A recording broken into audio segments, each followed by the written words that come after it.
अस्सलामुअलैकुम। कड़वी हकीकत टीवी के मोअज़्ज़िज़ दोस्तों, अगर आप चैनल पर नए हैं तो चैनल को लाइक और सब्सक्राइब करें ताकि आने वाले नए नोटिफिकेशन आपको बर वक्त मिल सके। शुक्रिया। सूरज की तलाश। सैयद फाद बिलाल टंडरा एक बर्फानी इलाका है। यहाँ रहने वालों को एस्किमो कहते हैं।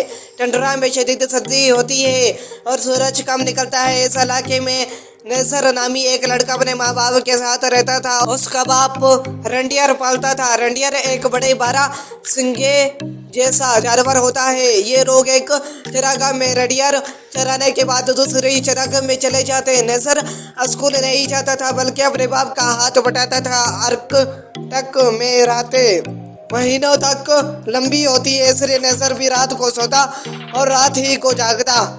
इन दिनों बर्फ जमीन को ढके रखती है। आसमान पर चांद सितारे चमकते रहते हैं। कभी आसमान के जनूब में रोशनी की पट्टियां आसमान से गुजर रही होती है और कभी लगता है जैसे रोशनी का सबसे पर्दा ठंडे सितारों को ढके हुए है और कभी ये रोशनी हजारों नीले तेरों जैसी नजर आती है। नजर को ये सब देखकर हैरत होती। वो अपने बाप से पूछता, क्या सितारे नहीं चरागाह में भी हमारे साथ चले गए? उसको लंबी कतवी रातों की आदत थी, लेकिन फिर भी वो बेसब्री से सितारे का इंतजार करता रहता। वो अपने बाप से कहता, शायद सूरज हमें भूल गया है, हो सकता है वो कहीं गुम हो गया हो और उसको रास्ता ना मिल रहा हो। उसका बाप उसकी बात पर हंसता और कहता, सूरज अपना रास्ता खुद ढूंढ लेगा, जरा सब्र करो।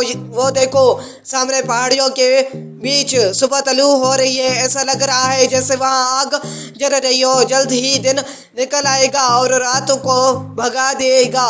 नेसर सोचता कि अब बर्फ डर कर पिघल जाएगी और नीचे से घास निकल आएगी। एक दिन न जाने क्या हुआ कि हवा तेज चलने लगी और सूरज की रोशनी हल्की पड़ने लगी। शायद ये हवा नहीं थी बल्कि कोई हवाई जहाज गुजरा था। नेसर को हवाई जहाज पर बड़ा गुस्सा आया क्योंकि उसके इतने नीचे उड़ने से रेंडियर डर गए थे। नेसर ने गुस्से में हवाई जहाज को इशारा किया कि वो ऊपर चला जाए। उसका कुत्ता पोश भी भौंकने लगा। पायलट ने उसका इशारा देख लिया और जहाज को ऊंचाई पर ले गया। जहाज सूरज की सुर्ख रोशनी में सुर्ख और फिर नारंगी हो गया। नेसर ने सोचा, काश वहाँ कोई बड़ा सा दरख्त होता जिस पर चढ़कर वो सूरज देख सकता था, लेकिन टंडरा में उगने वाले बर्च के दरख्त इतने छोटे थे कि उन पर चढ़कर भी सूरज नजर नहीं आ सकता था। नेसर यही सोच रहा था कि उसके सामने से एक सफेद सी चीज गुजरी। ये एक बर्फानी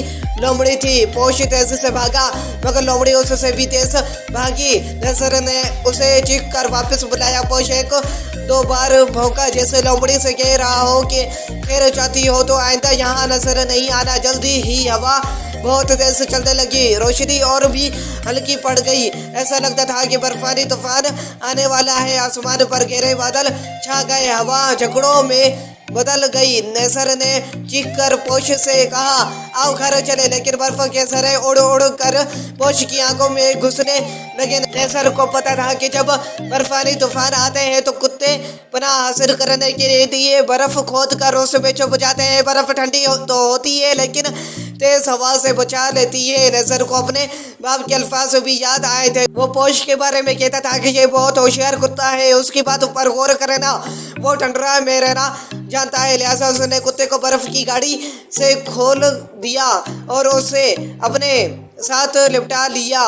दोनों बर्फ पर लेट गए। वो सर्दी से बुरी तरह कांप रहा था और सोच रहा था कि उस वक्त घर में कितनी गर्मी होगी। जल्द ही बर्फ ने उन्हें ढक दिया। सिर्फ गाड़ी और एक लंबे डंडे को देखकर लगता था कि यहाँ कोई है। पोश के साथ लेटे लेटे नेसर को नींद आ गई। उसने ख्वाब में देखा कि उसकी माँ उसे ढूंढ रही है, उसका नाम लेकर आवाज़ें दे रही है। फिर उसका बाप नजर आया। उसके बाद कुत्ते भौंकने लगे और भौंकते ही रहे। किसी ने नेसर को जोर से हिलाया। उसकी समझ में ना आया कि क्या हो रहा है। कुत्तों के भौंकने की आवाज़ें बहुत करीब से आ रही थी। नेसर ने अपने कपड़ों पर से बर्फ झाड़ी और अपनी आंखें मली। तब उसने देखा कि सामने बर्फ गाड़ी और कुत्ते खड़े थे और वो ख्वाब नहीं था।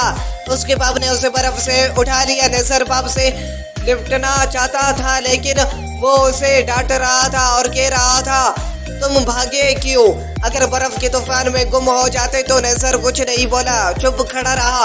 उसने आहिस्ता से कहा, मैं अकेला नहीं था, पोश मेरे साथ था। सूरज गुम हो गया था, अब दोनों उसे ढूंढ रहे थे। उसके बाप का गुस्सा एकदम खत्म हो गया। वो हैरत से बोला, तुम सूरज को ढूंढ रहे थे? ये रहा सूरज। ये कहकर उसने एक तरफ इशारा किया। नेज़र ने देखा कि बर्फ का तूफान खत्म हो चुका है और उधर राफिक के किनारे आग का गोला सा नजर आ रहा है। ऐसा लगता था कि जैसे हवा, रंडियर, कुत्ते और सारा का सारा टंडरा सूरज की गुलाबी रोशनी में नई जिंदगी पा गया है। नजर ने चिल्लाकर कहा, मैंने सूरज को पा लिया।